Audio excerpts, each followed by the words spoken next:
Kalamazoo Loaves and Fishes started in 1982. I can't believe it's 30 years. And we really came together because there were a number of faith community partners who kept finding somebody knocking on their door and only sometimes they had food.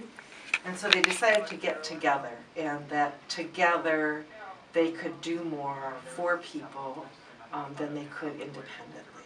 And so we began kind of out of the back of the youth house at First Methodist Church, and with a call center and a little bit of sharing of food resources. And so the call center was the central place where somebody could let people know that they had a food need, and then the people at that call center would know who was staffed today, who was open, how could they get food in their hands today. Another critical part, I think, of those early years was the beginning of the gleaning program. And Pat Rothy, who was the very first paid director of Kalamazoo Loaves and Fishes, received a phone call saying, there's bread, it's perfectly usable, somebody's throwing it away.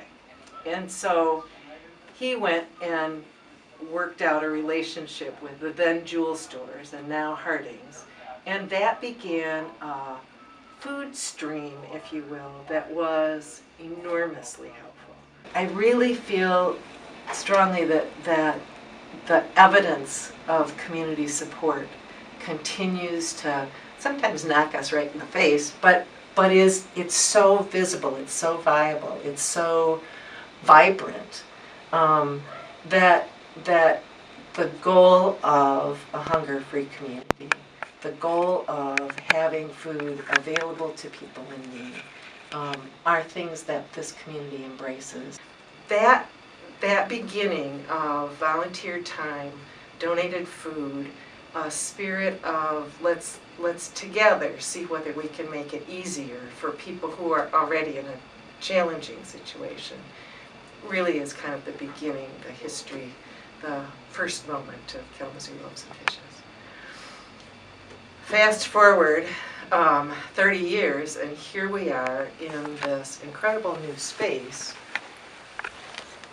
recognizing that while we still would like to put ourselves out of business, we really are in it for the long haul, and that we need to be available in a way that I don't think that those early folks could ever have imagined. The Great Recession hit lots of people hard, and many of the people that we serve were first-time requesters of emergency food assistance. And I think that not only is that humbling, but it's also in some ways broadened all of our perspectives about how essential food is. We just have to have 3 meals a day, day after day after day, and how critical that is to success all the way across life. So we today are offering a number of different food assistance programs and working on helping the community know what federal and state resources might be available, helping to really look at what are those things and how do we best make them available to Kalamazoo residents. And we've really committed to this idea of a hunger-free community and actively promoting a hunger-free community. So what are we doing today? Today we have the same 3, in lots of ways, essential ingredients. We've got volunteer time, probably 450 volunteers a week. We've got donated food products.